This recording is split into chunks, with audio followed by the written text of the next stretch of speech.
Hello, rugby fans. I'm Joe Harrington here at the Flow Sports offices in beautiful Austin, Texas. This is the Flow Rugby podcast. With me, as always, our man in the UK, Philip Benden. Philip is rocking that Munster jersey. We're talking about them. They had a valiant effort in Scotland this past weekend. Today on the podcast, we're going to break down some of the action that happened in round 11 of the URC and round 16 of the top 14. Remember the Gallagher Prim. Uh, that competition comes back in March. They are on a hiatus playing the Prim Cup right now. We're going to continue our series previewing Super Rugby. We're less than 2 weeks away from that season starting. And we're going to continue and wrap up our Six Nations preview. We've done that the last 2 weeks. Philip, it's this week. The Six Y- Nations is this week. We've Yep, made it. it is wild, Joe. Just three more sleeps as an Irish fan till what I have. Well, I guess three more nightmares till Thursday. I just keep imagining what could go wrong in Paris, but it's gonna be. I can't wait. Love the Six Nations, best rugby competition in the world.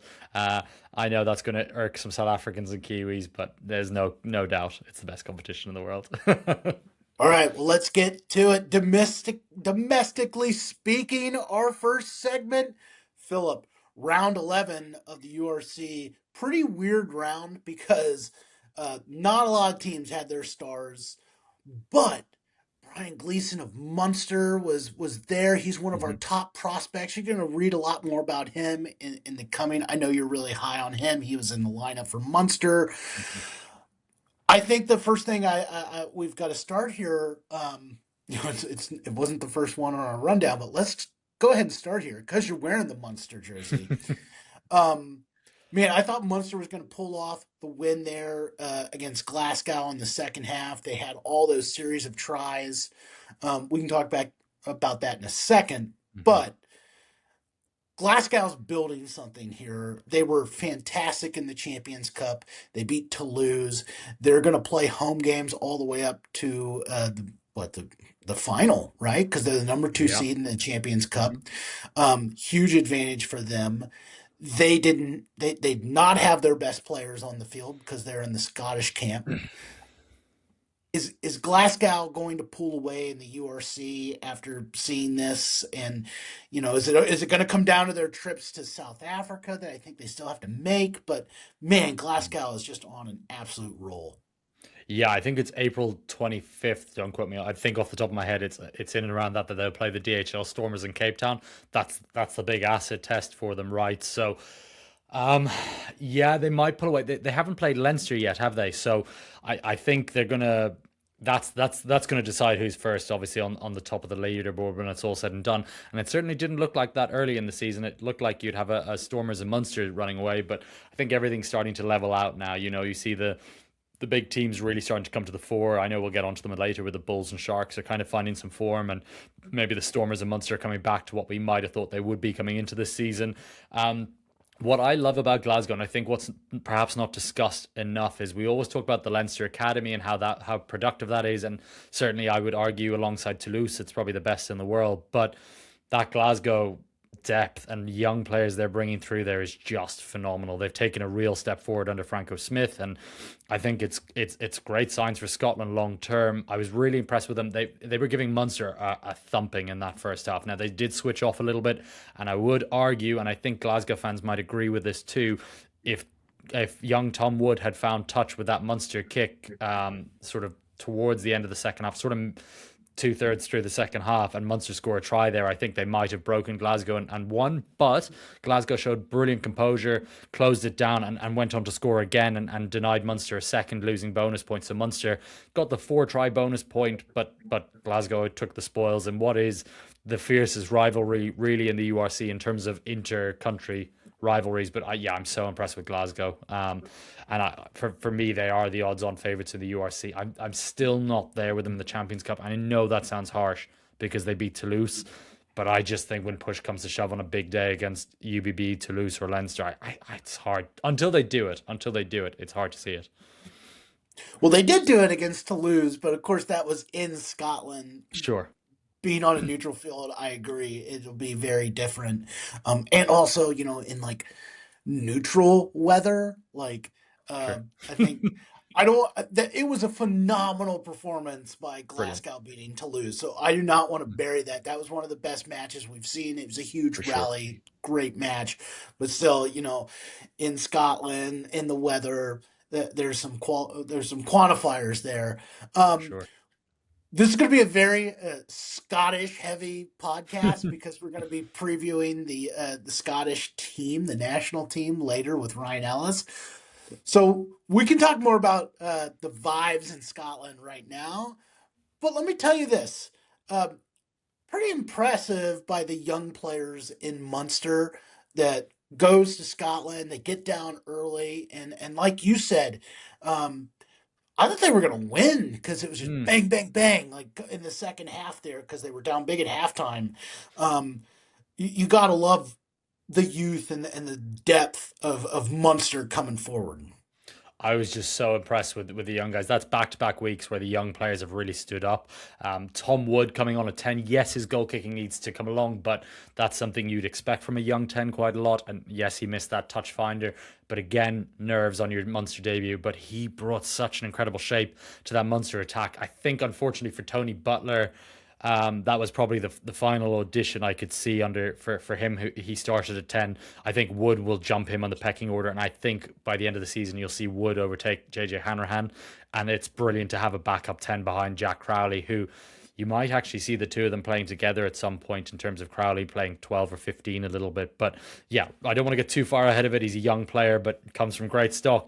Keith Wood is a former World Player of the Year, former Ireland captain, one of the greatest hookers of all time. Funny that both his sons are backs, with Gordon being a centre and Tom being a fly half. But Woody was a very skillful hooker. So yeah, in terms of away from that, the back row I think is that has to be the Munster back row going forward. The one that started with Sean Odogbo, Ruan Quinn, and Brian Gleeson. They're all under 22 or under. They're all potential future Irish internationals. That they're phenomenal. As you led with earlier there, Joe, Brian Gleeson for me has got one of the highest ceilings in Irish rugby, as do Quinn and Adogbo, in my opinion. So some really good signs there. Evan O'Connell played really well. Paul O'Connell's nephew, the young lock, looks to be real deal there too. And gosh, it'd be remiss of me not to say Dan Kelly with that wonder try. Dan Kelly dragged Munster back into that match, and he's in that Ireland 15 to play against England A, so he's only a little bit away from that first team with the Irish national team. Any centre injuries, I would say he's next man up. He just looked so good. Of course, he's got one England cap. He's a former Ireland under 20, but Eddie Jones capped him for England, and now he's eligible for Ireland. So I'm looking forward to seeing him in the green jersey very soon. So that's sort of five players there who I thought played really well. There are still a lot of concerns for Munster. The front row, probably scrum half. I don't think Ethan Coughlin's kicked on quite as well. Paddy Patterson, but yes, overall very positive as a Munster fan that we're going the right direction. I'm just hoping that Clayton McMillan gets to choose his own coaches going forward. So that's yeah. Well, there were some problems in Las Vegas with Las Vegas Raiders when the head coach didn't get to pick his coaches, and that led to a True. disastrous season. But they got the number one pick this year, so Mr. not to Mendoza. get not to delve into football on Super Bowl Sunday, but Super Bowl Sunday week. But Here we go. Philip, speaking of the Super Bowls, we had some super derbies in South Africa this week. And our game of the week, we really thought that the Lions were ready for prime time. We thought that they were there. The Vodacom Bulls said, not too fast. The Vodacom Bulls demolished the Lions. This goes back Mhm. to what we talked about last week. They have been a different team since about that second half against Bristol the last couple of weeks. That's three matches in a row. We talk about the consistent greatness of the Bulls. They've reached the finals, I think, about as much as any team the last few Yeah. years in the URC. Um, does this bode well for their Champions Cup, which they got to play all those matches on the road because I think they were the last team in. But Mm. just moving forward, are you buying stock in the Bulls? In the URC, certainly, yeah. I'm not buying it in the Champions Cup. I think they'll send a second team because I think they're going to focus on the league. Would be my guess. I think that they know the route to winning the Champions Cup is really tough. I think the route to winning a URC is far more doable for them.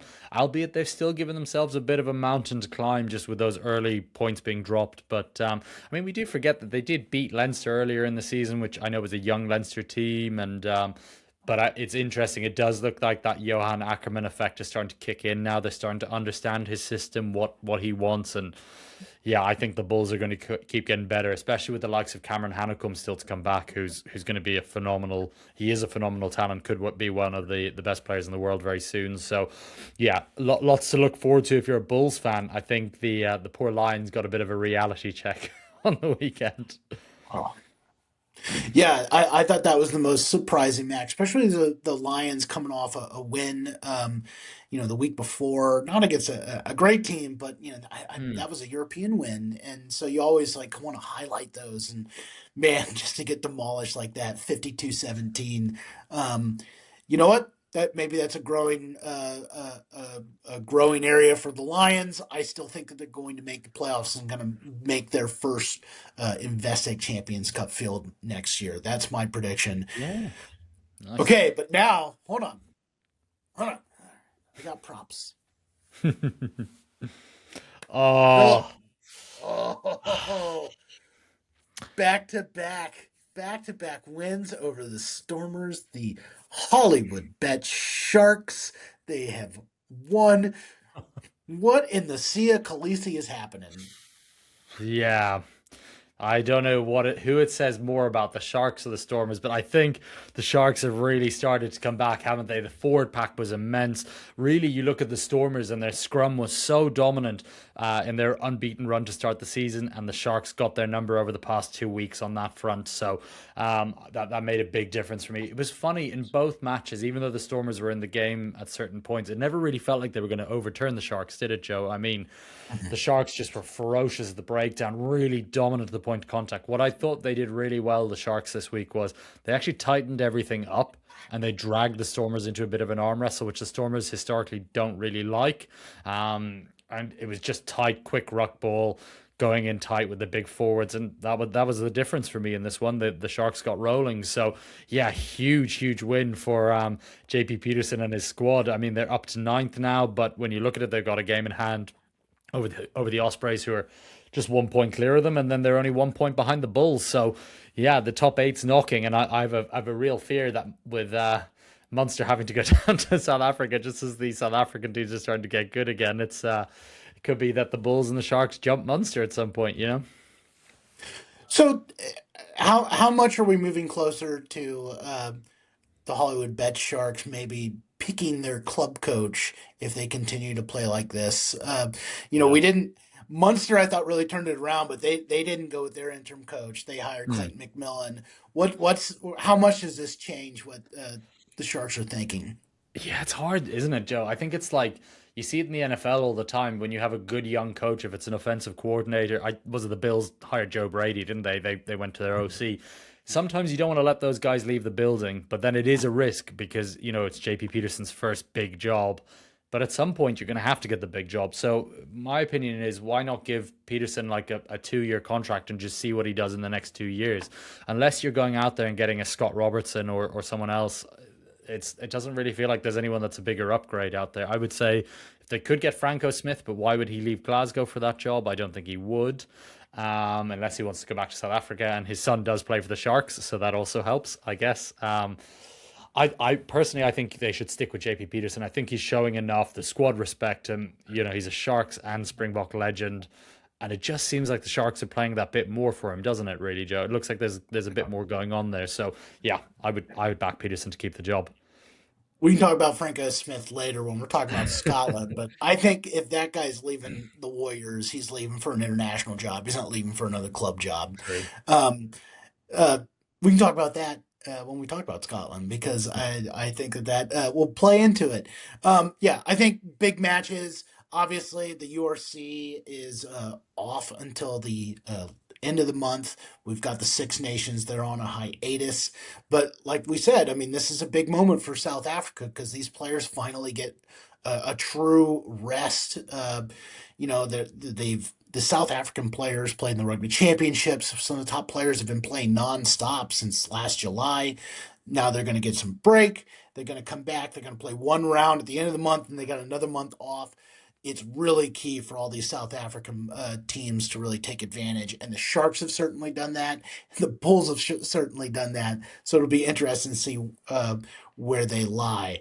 Moving to the top 14. All right. Talk about a week of blowouts in the top 14. Uh, Bordeaux got their groove back. If you thought they were going to lose to Montauban, joke's on you because they went on the road and they said, we're not losing two in a row. Yeah.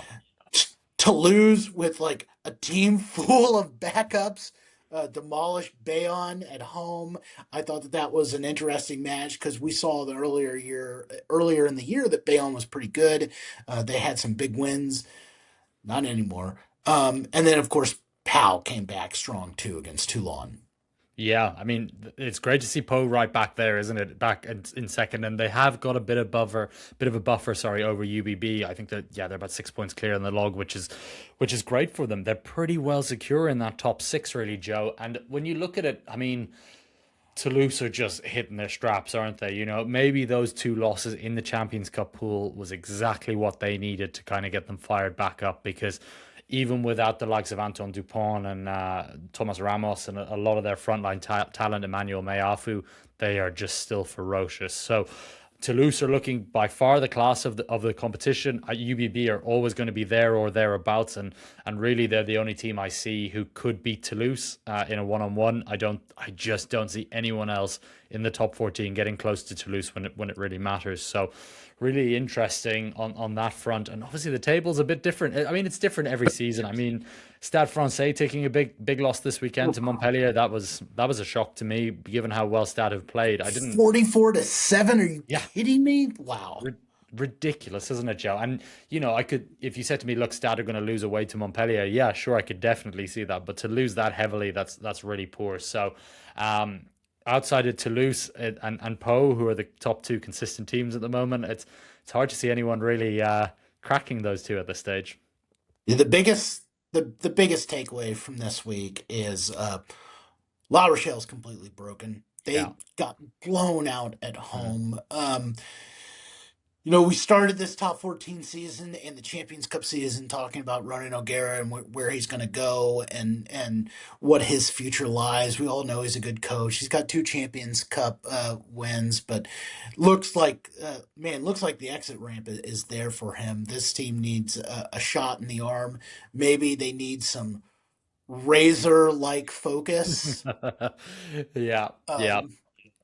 It's So I know obviously he's one of your heroes, but it looks like the time is coming there in La Rochelle. Yeah, I think I wonder if Rod shot himself in the foot a little bit by, really publicly going after international jobs while he was still in place because especially with an aging squad that they've now got a lot of young players coming through. How much is that message being bought into when your head coach is actively looking to get a head coaching job with an international team? I think it is just time. Everything goes. Sport is so cyclical, isn't it, Joe? You get a cycle and you get to the end of your cycle, and no matter what you do, it's not going to fix it. I think that's just what's happened here with La Rochelle. Losing Winnie Antonio with such dramatic circumstances with that heart attack, maybe that's just that final nail for this La Rochelle team. It might just be too much to overcome. I think they could well miss the playoffs in the top 14. I mean, they're currently in 10th position. Sure, they're still in there points wise, but I think they are slipping. And obviously they're already out of the Champions Cup. So, if you're not making the knockout stages in the top 14 and you're out of the Champions Cup, I don't think it's sustainable. And I think for Rog, I think it's time for a new challenge. I still believe he would be a fantastic addition to the Irish coaching team. If there was space for him that Andy Farrell could find, but I think he's more likely going to end up taking, maybe one of those Premiership jobs. We talk about the Harlequins, Newcastle. Could he come back to Ireland? I don't think he can because there's no head coaching roles and he's not going to want to be an assistant coach in any of the provinces. So, Yeah, it'll be an interesting. I think it's watch this space. I don't know. Razor could certainly be in the running for La Rochelle. I do wonder because him and O'Gara are such good pals. Whether either of them would ever take a job that the other had just been booted from, I don't know. Let me ask you this: if you are Ronan and Razor, which job would you rather want right now? The Harlequins or La Rochelle? I say Harlequins actually, really, because again, we go on about it, but like, there's no reason that Quins shouldn't be the biggest club in England. Look, every club base is great and got brilliant fan bases, but Harlequins are in the capital. They're in the southwest London. It's a real hotbed for rugby. A lot of phenomenal rugby schools are just down the road in Surrey. Lots of wealth, a really good fan base. The potential's there, and you've got a really good first team. You've got Marcus Smith locked in. Chandler Cunningham South is going to be there. He just re-signed, so there's plenty to work on. I think you'd rather have the Premiership job than the top 14 job at this stage. And I just think La Rochelle. I think they will go with a French coach next round. Would be my guess. Okay, well, France Rugby is not in the Rugby Europe competition. They're in the Six Nations, but the Rugby Europe competition starts this week and it's streaming on Flow. Can't Now, wait. you're wondering what teams are in the Rugby Europe competition. Well, there are three big teams. I think the three favorites in this competition. We're talking Romania, Georgia, and Spain. Now, this competition has a lot of teams we don't talk about a lot international. We've got the Netherlands, Belgium, Portugal, Switzerland, Germany, uh, clubs we clubs countries we don't talk about a lot in rugby. Philip, I pose to you, who's your favorite to win the Rugby Europe competition this year? Yeah, you can never look past Georgia in this competition. I would say Georgia and Portugal are generally the two big dogs at the moment. Obviously, Romania and Spain. You mentioned the other big teams in this. I think Georgia take it again. But cheapers, I think Spain are a real coming force here, Joe. And they've got that World Cup qualification already in the bag.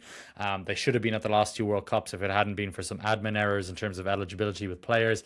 One of my favorite players in the top 14, who I've interviewed quite a few times, Samuel Itzilia, who plays for Stade Francais, is going to make his Spanish debut, I believe. He's a former Spain under 19 player. He was eligible for France. France were looking at him a little while ago. I'm hoping Joel Merkler, the Toulouse prop, will come back to play for Spain again soon too. So they have some real genuine star top 14 players available to them. So I think Spain are going to be a real push. I think it'll be a shootout between Spain and Georgia, with Portugal as the third team this year. So is Portugal that team outside the big three that you're most focused on, or is there someone else there? Yeah, it's funny because the big three is a hard one for me at the moment, because I think Portugal, just based on what they did at the World Cup in 23, might have jumped Romania for me, because historically I agree with you that Romania is in that big three, and it would probably be Georgia, Portugal, Romania, and like I said, now Spain. I think Portugal could win this competition. And actually, a shout out to a very good writer called Francesco Isaac, Portuguese writer who does a lot of stuff for Rugby Pass. He did a really great piece recently about players who could have been playing in the Rugby Europe Championship and not the Six Nations. And our good pal Ryan, one of his favorite players, Thomas Ramos, didn't realize Portuguese father, I believe Francisco had said. So he could have been playing at fullback for Portugal. This competition would have been great. Yeah, I think those are your big four. Belgium, I don't want to write off Belgium. Belgium came within a whisker of qualifying for the World Cup. If you remember, they just came up short against Samoa. So Belgium are a very good side coming forth. Germany showed some stuff. And for me, the Netherlands are one of these untapped rugby giants too. We always talk about the US, which is the ultimate untapped rugby giant. Netherlands, you just think about the profile of athletes that come out of there. And ironically, the World Breakthrough Player of the Year for the All Blacks, Fabian Holland, is not even remotely a Kiwi. He is born and raised in Holland and moved there when he was 16 for high school. So they could have well had one of the best locks in the world. I know he got all his development in New Zealand. That's fair enough. But I just wanted to get a little bit of a needle in there for the All Blacks fans. Do not miss the Rugby Europe competition. You can watch it all on Flow Rugby and the Flow Sports app. Uh, Keep an eye on our social media accounts here. We're going to be posting full match highlights on YouTube for these after the matches. Um, We're going to have lots of clips, lots of coverage on Rugby Europe this week. It's going to be really fun. I think these are great competitions. Philip, speaking of great competitions, we're going to talk about the Super Rugby season coming up right after this break.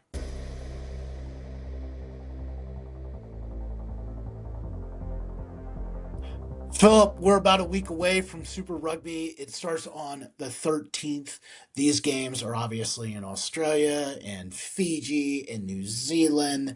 Um, we are breaking down the individual teams separately, so keep an eye on our social channels for that. We've already broken down the three teams that finished at the bottom of the table last week: the Drua, the Highlanders. Um, Now we're going to move into three other teams this week, so keep an eye on that. But for this purpose, all right, Super Rugby, February 13th. I think this is all about the Crusaders in this segment.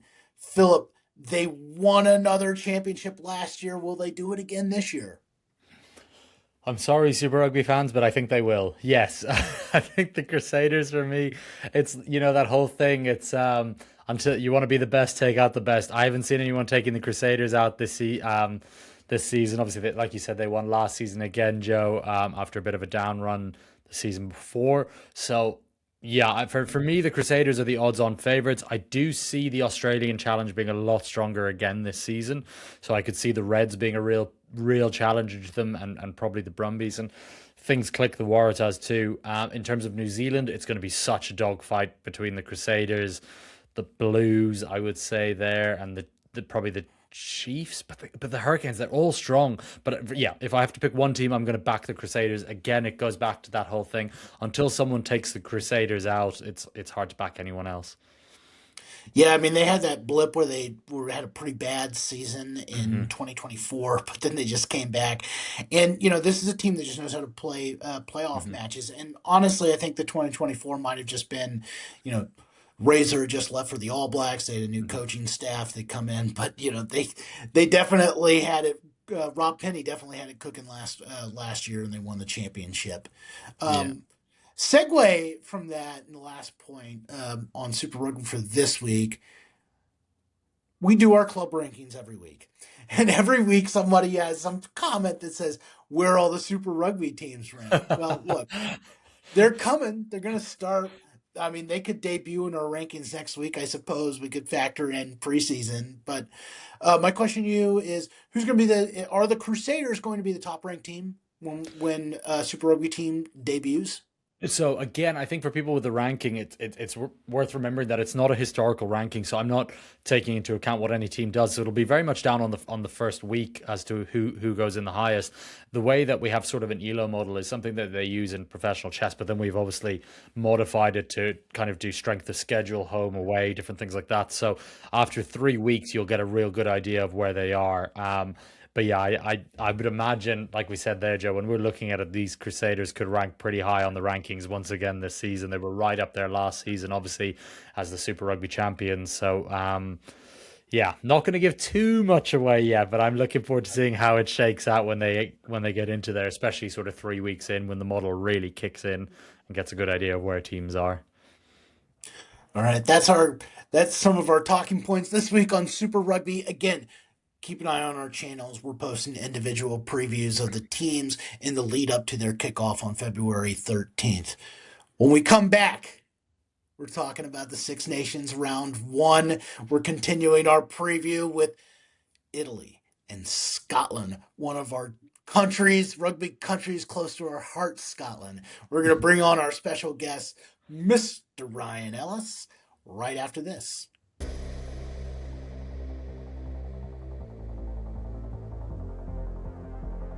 And we're back. Joining us here, Ryan Ellis, going to talk about the Six Nations. Let me tell you this: Ryan isn't in Italy and Ryan isn't in Scotland, but those are the two teams we're talking about today, because last week we talked about England and our buddies in Wales. 2 weeks ago we talked about Ireland and France. Well, the other first round matchup is Italy and Scotland. This is a match that frankly, both teams really need to win this match if they have any shot at winning it. Because, frankly, it's like any match you have against Italy, Scotland, and Wales, you have to win. So for Hmm. those three teams, they got to make sure that they win these matches. Okay, we're going to start though by not talking about the matchup, but talking about the team. And the team we're going to talk about is Italy. And Hmm. I'll kick it off to Ryan. Ryan, what are you most excited about for Italy rugby this year?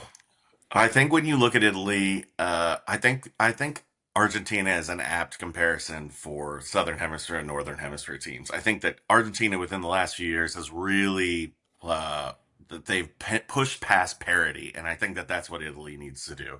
I don't think it'll be the Six Nations, let me just tell you, but they have made progress with Gonzalo Casada. I think that he's done enough to be the coach for the foreseeable future. They have stability in the midfield with Brex and Menicello. I think that they found their partnership. The injury list is long, so that's really going to hurt them. And Capuzzo, Tommaso Alan, Sebastian Negri are all missing. I don't know if they'll show up later in the competition. Um, I think that they just need to be competitive. It's old hat to say that they have to be respected at this point because they do. They have a pack, except maybe against the other elite packs. You have to respect them in the scrum. So I think it's really going to come down to can they beat Wales? Will Wales beat them? It's they're not going to beat Scotland, but it's Spoiler. yeah. So that's where I'm at. Yeah, I think that they did play a tough schedule last year, and I think that probably helps them. But yeah, not having Ange is really big. Question to you, Philip. You know, when we talk about Italy, they have the most wooden spoons. For those that don't know, the wooden spoon is not an official trophy. They don't actually hand that out to the team that performs the worst. Oh, I'd love But if they Italy did. has the most wooden spoons since they've joined the Six Nations. But they have not gotten the wooden spoon the last few years. They've Mhm. avoided it. They've actually played really well. I wouldn't call this a golden age of Italian rugby, but it's some maybe what's less than gold? Bronze? Can we at least say what's another medal? An I think opal silver is good. age? Silver would be good. Silver? This does seem like a silver age of Italy. Where can they go in the next few years? They've obviously had a great run under their coach, who is from Argentina. Mhm.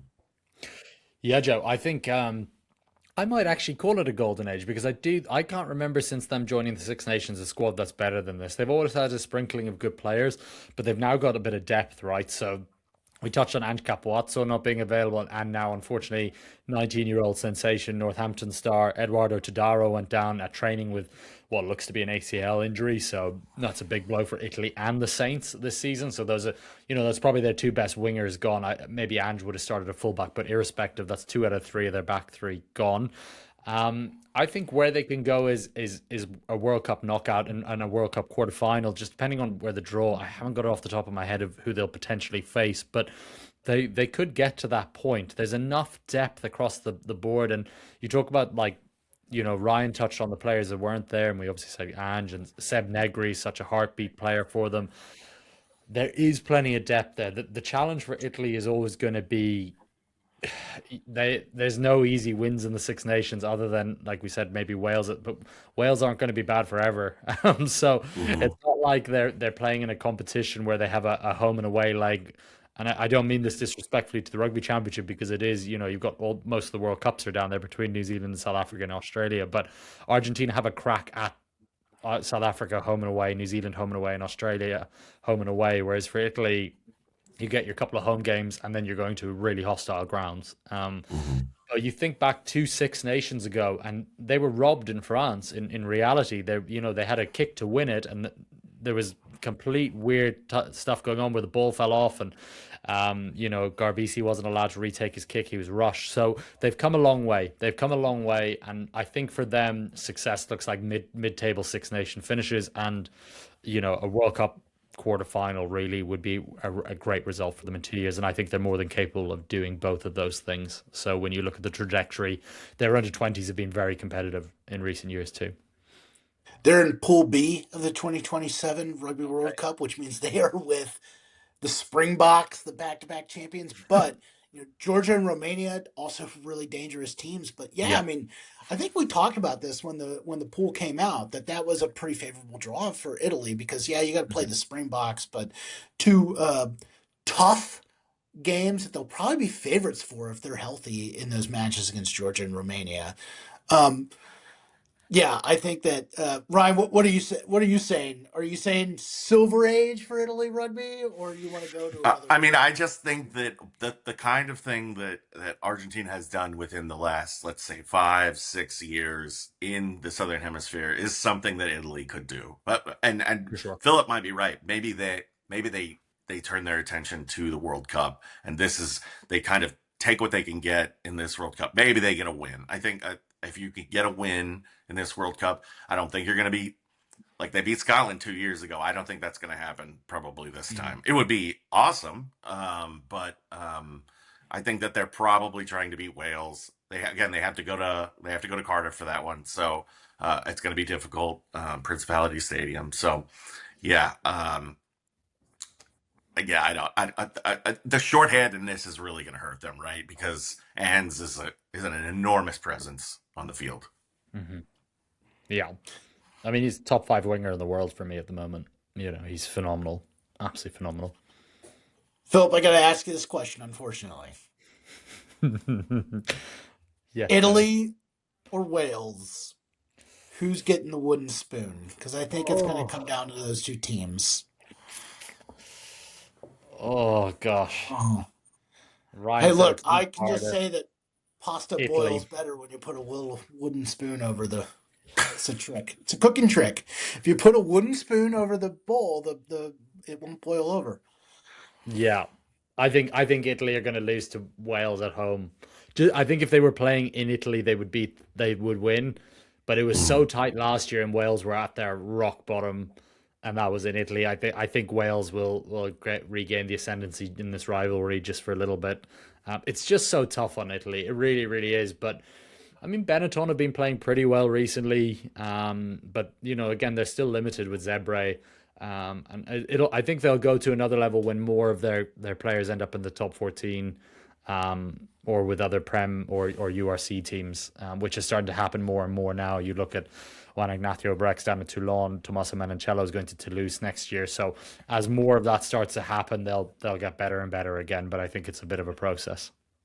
Man, I think Ryan was out when Monticello decided to go to Toulouse. I cannot believe that move happened still. Who's going to beat Toulouse with that guy on that roster? Yeah, it's almost unfair. Yeah, well, and you know what? And not to allude to the next team we're going to talk about, but maybe Scotland is the Argentina of the Northern Hemisphere. I mean, maybe that's more. Maybe that's a more apt. It's probably between those two teams, to be honest. Yeah.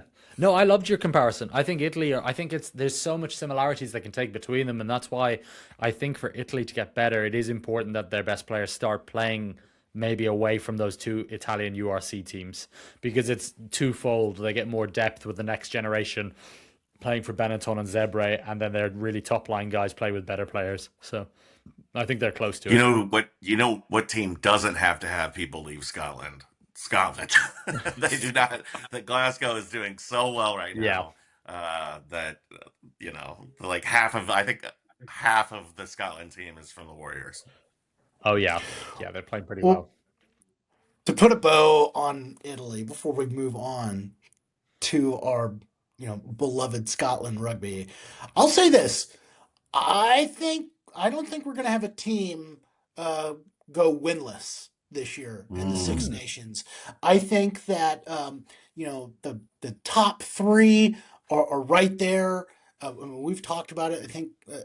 I think anyone can win it this year, Mm. and I think the three other teams are not on the same level, but they're definitely able to beat one another, all of them. I think it's very much a year where we're not going to have anyone not win a match in this field.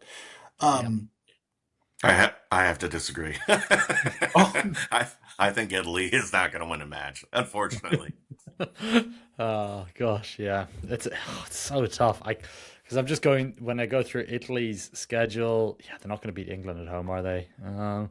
Yeah, it's going to come down to Cardiff on the final weekend, isn't it? Yeah, it Yeah. is. I'm going to try and go to that one just for the sake of it. You gotta go. Yeah, I gotta go, mate. It'll be You fun. gotta go. Look, we love Wales, and I, you know what? Look, spoiler behind the scenes. My wife got me an amazing Italian rugby jacket. Mm. Like an Italian rugby team jacket for Christmas. It's part of my get merch from every country. Italy got a sweet jacket. I'll wear it in the office. I'll wear it to this podcast if they beat Nice. Scotland next week. Yeah. Um, okay, man. Elliot, our lovely producer, if he can find some free, copyright free bagpipes to play, I'd love it. If not, don't worry about it. But here we go. I'll start it here. Scotland rugby is arguably my favorite national rugby team. I love the pageantry at Murrayfield Stadium. When I was, first starting at Flow and we first started watching the Six Nations, my wife and I, a couple years ago, we watched that Scotland-France match in Murrayfield in 2023, and you got Princess Anne out there shaking hands with all the players. You got the stadium atmosphere with people singing the Proclaimers there, and then the freaking lone bagpiper at the top of the stadium. Cool. I love it. Mm. I think that this is the closest, from what I have seen, this is the closest we get. And Ryan, I want your opinion. Scotland rugby is the closest we get to like peak college football Saturday at like a Big Ten school. The pageantry is just there, right? Yeah, I mean, and then you have the superstar, right? Like you have Finn Russell at the center of it all, and he's a personality. He is stonemason. He's one of the best fly halves in the world. Well, we'll start there. Well, no one has written probably more about Finn Russell than you. You like to dig deep. You've written the 5 things to know about him. I know. I think I'm assigned to that. This is to you and Philip. What makes Finn Russell so good, and how important is this year to Finn Russell's legacy in the Six Nations? I'll let Philip go into the tactical side of it, but I will say he is second in scoring in the Champions Cup right now. And who is he behind? Thomas Ramos. Ramo. Yeah. Toma Ramo. He comes in good form. He had a good British and Irish Lions. I believe he won Man of the Series, or whatever it's called, in one of those against Australia. So, but go ahead, Philip. Yeah, I think what makes Finn so special, more so now than even when he was younger. When he was younger, there was a real mercurial sort of element of, I'm just going to try something, and if it comes off, it's great. But if it doesn't, it leaks a load of points. And that was probably, I would argue that was up till even 2022, 23, he was doing that. Since going to Bath, I think he's really tidied up his game. And I wonder how much Johan van Kraan had anything to do with that, because I think what Finn started doing in Bath is realizing I don't need to do everything. I've got great players around me, and that's starting to happen at Scotland too when you look at it. So the idea of the 10 is really interesting. So a lot of the time what you'll be looking at is different shapes and seeing what the next 2 phases are going to look like. So Finn will be looking at it and he'll go, okay, there's no space there now, but if, say Sione hits this line and then the balls comes out at this time, there's going to be a gap there. He's going to be right on that. Finn plays a really nice sort of eyes up, heads up style rugby like that, where he picks apart the little puzzle all the way down and he puts guys around him in good positions to succeed. And you look at the best 10s in history and you're thinking Johnny Sexton, Dan Carter, guys like that. That is what they did so well, is they kind of read it as a puzzle and they were picking apart that puzzle all the time.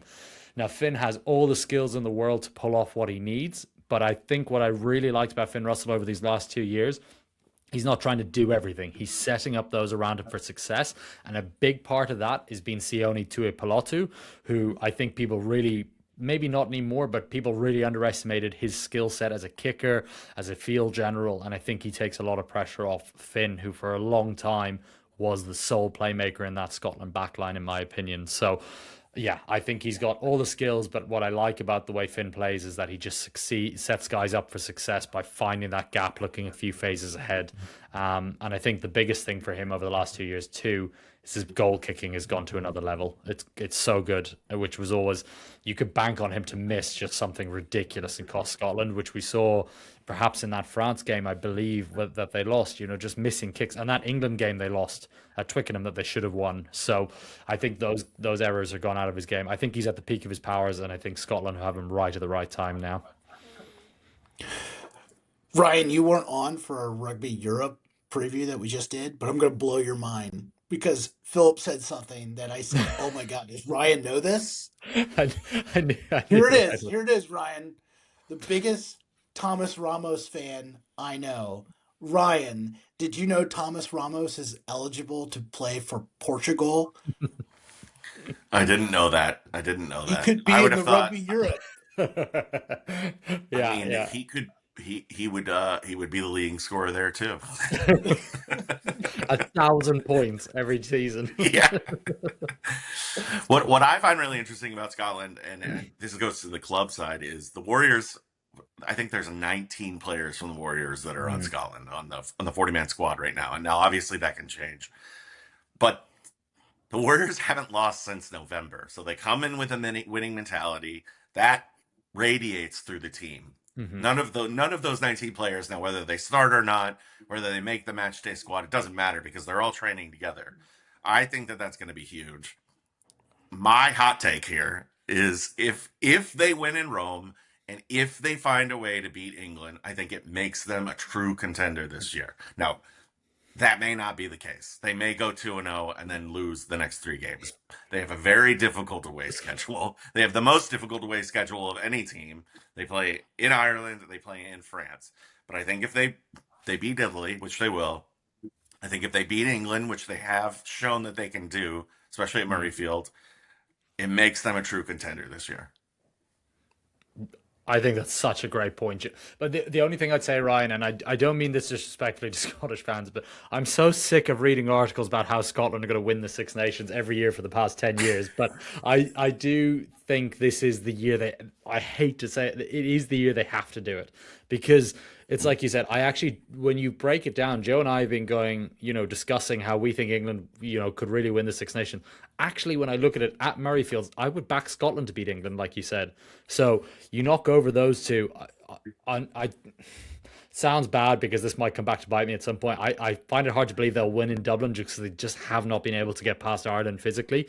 But again, Ireland don't have any of our first choice props. So there's a real chance that they do that. And then it comes down to, do you back them to beat France at home? I certainly would. Yeah. So why not? There's a real chance at them this year. This has to be the year because next year is a Rugby World Cup year. And in Mm-hmm. that year, you're going to see a much better Ireland, France, and England again, even better than this year because they will have so many more players. So Scotland, it's time to do it. If you don't do it, I will never. I will actually start baiting you guys with articles. I cannot do it anymore. Go and win it for Well, once. Philip, on my notes, my next question was to ask Philip. I hear that this is Scotland's year to win the Six Nations Joe, because you've honestly, mentioned that before, and I think you I'll just invest answered in a this kilt and I'll. question. True. Why is that true and why is that false? So you just answered it.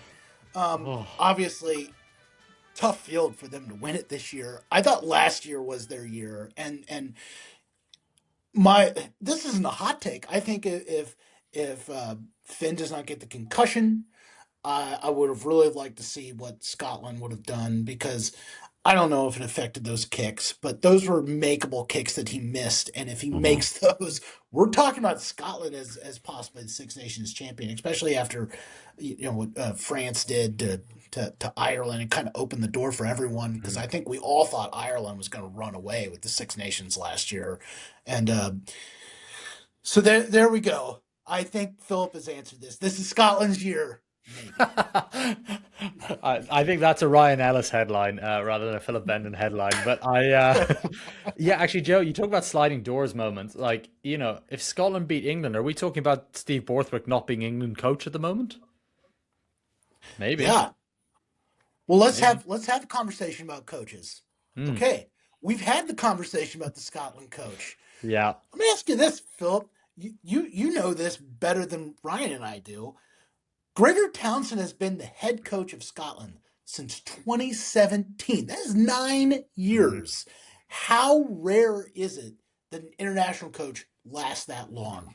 Yeah, and it's rare for good reason because it never really goes that well, right? It's like we talked about with Ronan O'Gara at La Rochelle. There are, again, it's that whole sport is cyclical all the time, and you get that cycle and you get things right. I think my concern for Scottish rugby fans, and I actually think this is the prevailing feeling in Scotland from, talking to other Scottish journalists and things like that, that I do think that they feel Gregor's probably taken this team as far as it could go. And I think that's a real concern. And actually, Ryan hinted at it there. If Scotland don't do well in the Six Nations, if they finish with 2 wins, Franco Smith has to go move up to the big job because you've got a coach who's proven success with Glasgow, right? So he's worked with the bulk of your squad, and he's been an international coach before with Italy, so he knows the pressures and demands that come with it. I feel really strongly that if Scotland only get 2 wins in the Six Nations, or perhaps 3, and they don't kick on and finish in the top 3, I think Gregor Townsend's out. I don't see how it's tenable to keep him there, especially when he went off and signed that deal with the Newcastle Red Bulls as a consultant. And people can say it's not a big commitment or whatever. It's not a good look to go off and do that. You're with a team that should be doing a lot better. You should be focusing on that team. So it maybe sounds harsh, and by all accounts, Gregor Townsend's a lovely guy, but I just don't think he's the right man for Scotland at this stage. I know a coach that just lost his job that could possibly coach Scotland. This is it. Yeah, come on, Razor, bring Scott Razor in. Robertson. Well, let He me would ask you never do this. it. But Let me ask you this, Philip.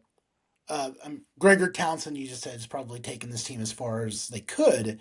Not to be a Johnny come lately or look at it retroactively, but did Scott should have Scotland moved on from Gregor Townsend earlier in this golden era?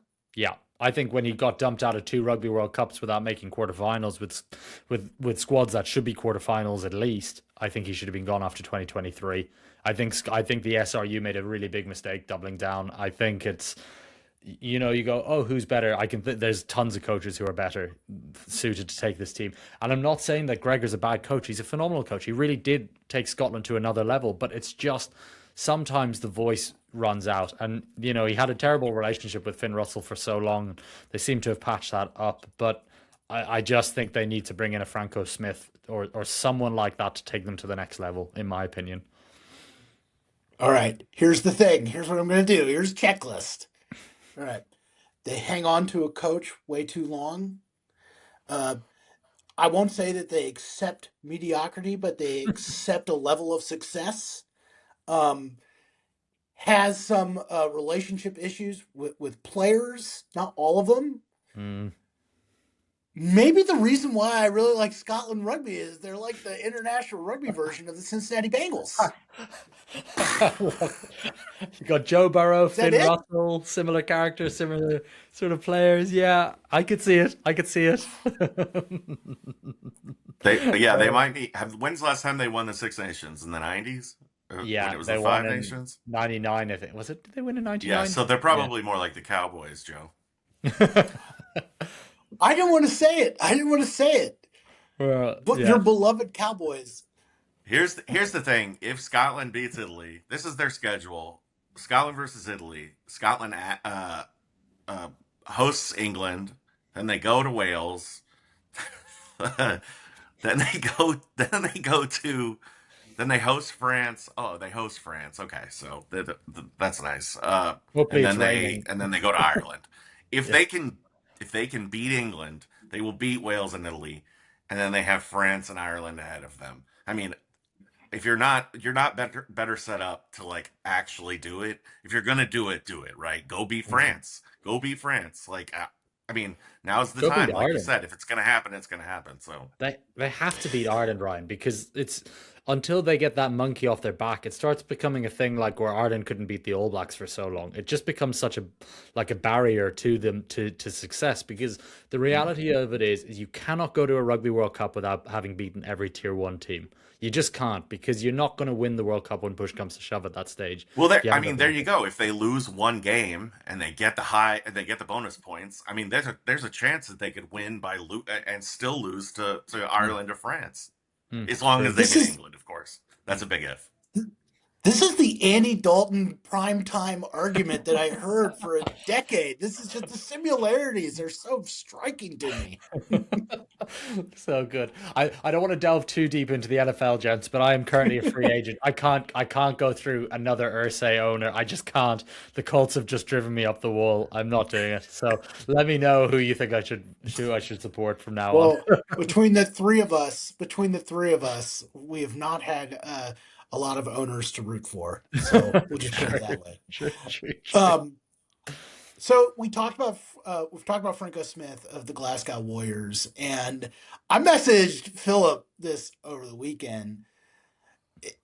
Franco's done such a great job with the Warriors. So one has to wonder if Scotland is the job that he even wants, because I Mm. think you can make a case that if Razzie Erasmus leaves, Franco, who is South African, could very well wind up being the Springbok coach. Now, Philip, you probably have some other takes there, but is that in the realm?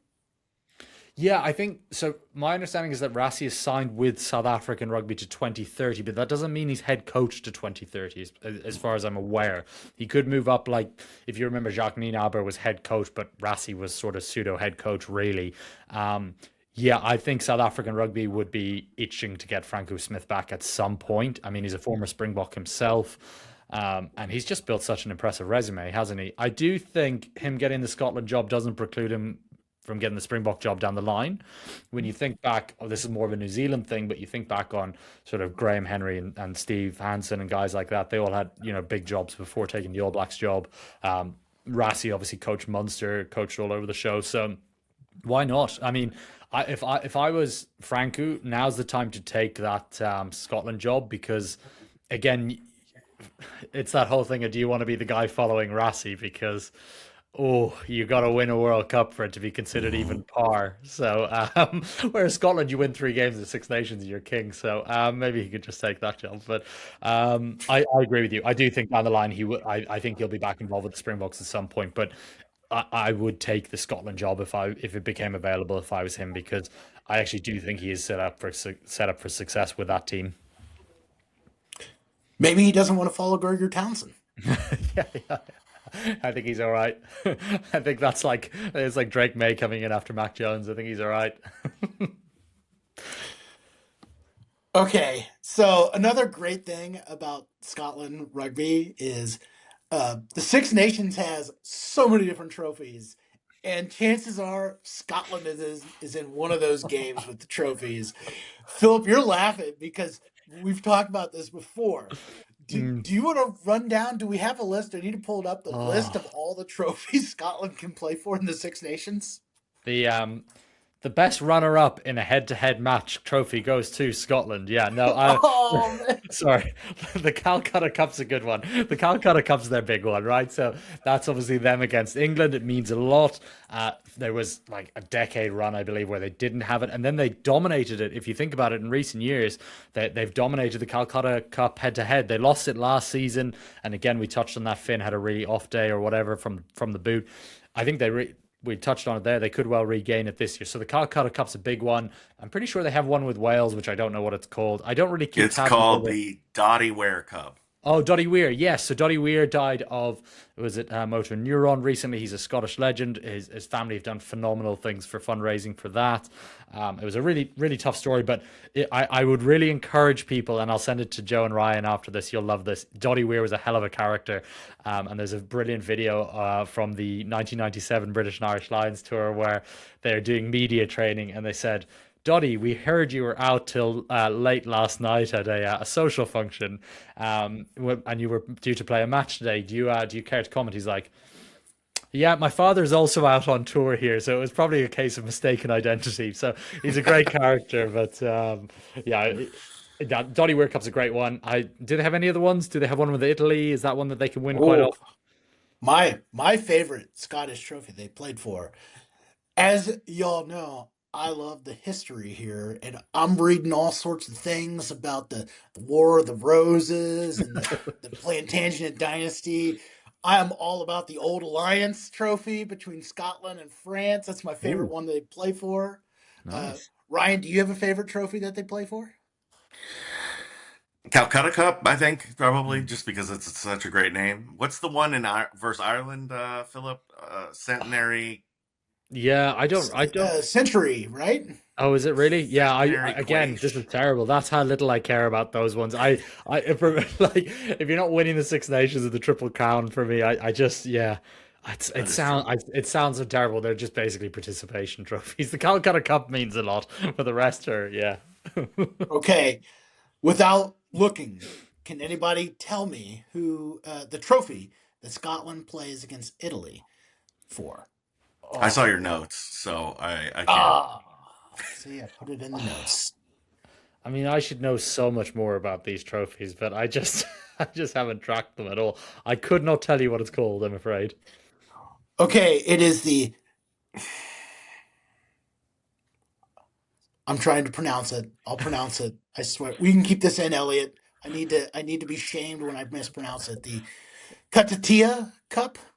I think Oh, it's got Kutita. Gotita, yeah. Katita. Okay, It's well, named after Massimo Kutita, Ah, former Italy prop and scrum there. coach. Oh, very good. he sadly passed away during COVID. That's why they named it there. So it's a newer trophy that they play Italy for. But Hmm. again, I just love that Scotland plays for trophies in every single one of these matches. Let's pick this match now. In my picks, I've been picking the tries here. So I'll go Okay. first. I'm not. I'm going with Scotland with a Finn Russell kick at the gun, as they say Ooh. in NFL speak. I think Scotland takes this. This is a match in Mm. Italy, so this is a tough Hmm. match. I think road matches in all of rugby are always really difficult. I think Scotland gets the job.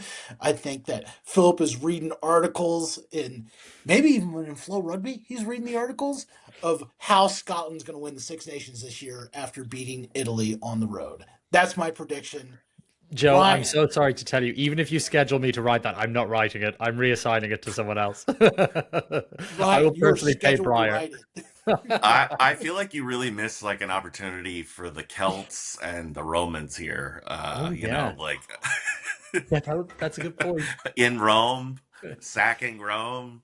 You know, Oh, I'm no, going to I spend the think next Scotland. I think 5 hours. Scotland wins handily. I think probably by 3 tries at least.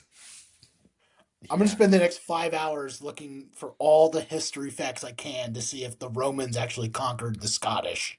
I don't know if they did, They did but we'll not. find. That's Hadrian's Wall was built because they did not want to fight the Scottish. Yeah, they're The tough Highlanders. people. Tough people, the Scottish. Yeah, it's going to be a clean sweep of Scotland here for us three. I think I can't see, especially without Ange Capuazzo and Eduardo Todaro. I just don't see where Italy has a route to victory other than a Scottish implosion. I actually, and Scottish fans would kill me for saying this, but I just feel like it's going to play out that Scotland are going to beat Italy, beat England, get really confident, and then they'll just do what they always do every competition and dip off in the latter rounds. But let's see how it goes. Let's see how it goes. Yeah, I think Scotland by at least 15 points. So I just thought of this, and I need Ryan's take on this. Okay. So I told you the old alliance is between Scotland and France in this trophy. Okay. Here's the thing, though. The most, in my opinion, one of the most famous recent pop culture Scottish figures is Colin MacLeod of the Highlander. And here's the thing: the man that played the Highlander in that movie is Christopher Lambert, a French actor. That's So Ooh. right. why are we not calling this the Lambert Trophy? Oh, that's a good point. Oh, I So can't argue with you. Can't argue with No, you. we We can we have an already. etch in it. Just there can only be one. Unfortunately, I think they're remaking that film, so we may have uh, a new set of gifs to share soon. But nothing will ever beat the original Highlander. Obviously my favorite thing about it is um, like Thomas Ramos being Portuguese and playing for France. Sean Connery is Scottish playing a Spaniard in the Highlander. One of Really my missed a trick all-time there. favorites. Really missed a trick. Yeah, yeah. Another case of us we should be running rugby again, gents. I think Joe has all that branding on point there. So quick. There can only be one trophy played between Scotland All and right. France. Well, I keep going on about like us making these trophies. I'd love it if Munster could just have one against Zebre and the Dragons, so we'd be guaranteed two pieces of silverware. That's about as far as Oh my fandom's man, going at the moment. it could Yeah. be a Celtic person riding a zebra. Oh God, Think of that'd the be a good one, trophy. wouldn't it? Yeah, that'd Wow. be good.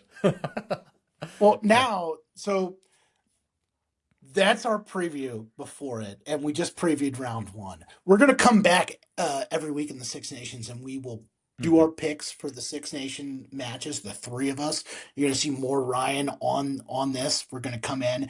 We'll break down the matches, and then we'll do our picks as we normally do with our URC. Obviously, our club seasons are in hiatus right now, Mhm. uh, so there we go. That's the first round. That is the preview. So excited about the Six Nations. Remember, that unfortunately is not streaming on FloRugby. It's going to be on Peacock in the United States. However, stay tuned to our social accounts. We're going to be covering the Six Nations there. We're going to be covering the Six Nations on our website. You're going to get all of Ryan's takes. You're going to get all of Philip's takes on social. We will be there because every player that plays in the Six Nations plays club on FloRugby. So really excited. Before we get out of here, Ryan, Philip, what are your one last thoughts heading into round one? Yeah, I think this Thursday night matchup between Ireland and France is super unique. Obviously, it's never happened before. I'm really interested to see if that becomes a feature every season. Do they start the competition? I know it's because of the Winter Olympics and that's why they've done it. But if it's a huge rating Oh. success, will they do that again? Will they make the opening rounds? I'd love it if they made all three just to make it even and balance that out. And just go look at we're all starting all these on a Thursday because I would imagine the ratings are a lot higher. You're obviously not competing with the likes of sort of the Premier League and things like that. In terms of actual rugby thoughts, I think we're going to get a lot from that match more so than anything else. Purely because they are two of the favorites, but they are also two of the sides that probably come in with the most questions when you really look at it on paper. Neither side is at their best at the moment. Neither side was particularly impressive in November, so that one will tell us the most. I think England will obviously just shred Wales, but can Wales maybe even can score 4 try bonus points or something like that? Really important. And then actually, like you said, that Italy Scotland match is fascinating. Can Scotland pick up where the Warriors have left off? Obviously I saw Duan van der Merwe's obviously not in the squad, so that's a big void left. You're leaving a British and Irish Lions winger who steps up there. My guess would be Jamie Doby will play there, the Glasgow Warriors scrum half, because he's just been so good on the wing recently. So, but yes, I think the biggest takeaway is say Ireland upset France in Paris. Are we going to see a full French capitulation? We talked about Gregor Townsend leaving the Scottish job. I don't see a way back for Fabien Galtier if they lose more than one game in this Six Nations. Yeah, the standards are that high at this point. It is interesting that they front loaded it because that game is going to affect throughout March, and we really don't start talking about Mm-hmm. who can win until March. Mm-hmm. But I mean, yeah, and so they've started it off on a Thursday, and then, and it could end up deciding who wins the Six Nations in the end. Sure. I think my parting shot on just the first round is what a wonderful inclusion the Six Nation is for arguably the best sports weekend that we're going to get in years. You have the Six Nations starting on Thursday. You have the Olympics starting. Olympic hockey starts on Thursday too. It starts the day before the opening ceremonies. And then, of course, in the United States, like we have the Super Bowl on Mm. Sunday this weekend. What a phenomenal week of sports. And I'm so excited that rugby gets to be a part of it. Um, Obviously, lots of sports on the Flow Sports app and the Flow Sports Network. So, we're going to have a lot of wrestling too involved. I mean, just what a phenomenal weekend of sports, and rugby gets to be a part of it with their biggest event this year with the Six Nations. Yeah. Should we sneak in a Super Bowl pick, Joe? Oh, okay. So here's the thing. Ryan knows this, and I don't know if Philip knows this, but here's my last thing I'll say about the NFL here. And my pick is the Seattle Seahawks, by the way. Yeah. Once the Bengals are mathematically eliminated from the playoffs, I tend to not watch anything. So I've not watched any of these playoffs. The only playoff I've watched is I saw what the stadium looked like in Denver during the AFC Championship game and had to watch it because of the blizzard. But I don't watch a lot of NFL playoffs after my beloved Cincinnati Bengals slash Scottish Rugby is eliminated. But no, I'm going with the Seahawks because I think that their coach is a defensive wizard. And I think that Drake May, man, if Joe Burrow struggled against that defense when McDonald was with the Ravens, Drake May's in a world of hurt this weekend. Ryan, how about you? Yeah, Seahawks. I can't root for the Patriots. Yeah, I think we've got the three of us in agreement again here. Yeah, For so those watching, those international fans watching this podcast, if you want to know if Americans root for the Patriots, just as a blanket, we don't. They're actually have been one of the biggest villains in all of the NFL for the That's last right. 20 years. Unless you cheer for the Patriots, which if you do, God bless you. Hopefully they win. yeah, we're gonna have to have an off-season show about linking NFL teams to different rugby clubs because I've got some pretty good ideas of who I think would be the Patriots. I don't think it would shock either of you when who I throw out there, but yeah. Anyway. Yeah. Well, I could say it's probably either the Crusaders or Toulouse, but that's another conversation. So, Oh, all there we go. right, there we go. Watch Rugby Europe this weekend. Ryan, are you excited? You've looked at the Rugby Europe schedule. Are you excited about that one? I mean, I'm always excited to watch Georgia. I think they're one of the coolest teams in the world. I think the culture there is really cool. I think that they deserve to Mhm. get more attention in rugby and throughout the entire world. I think that they're going to show up to that World Cup and really make it hard on that group. Mhm. Don't miss the Rugby Europe competition that starts this weekend. Uh, Six Nations obviously not on Flow, but like I said, stay tuned to our social accounts. Our club rankings are going to come out on Wednesday, and I'm pretty sure for the first time in a while, we're going to have the same team number one, and then that team is going to go out and probably play Italy and win this weekend. So, again, watch rugby on Flow, the Flow Sports app, Flow Rugby. Till then, have fun Thanks, watching gents. rugby this weekend. Thanks, guys.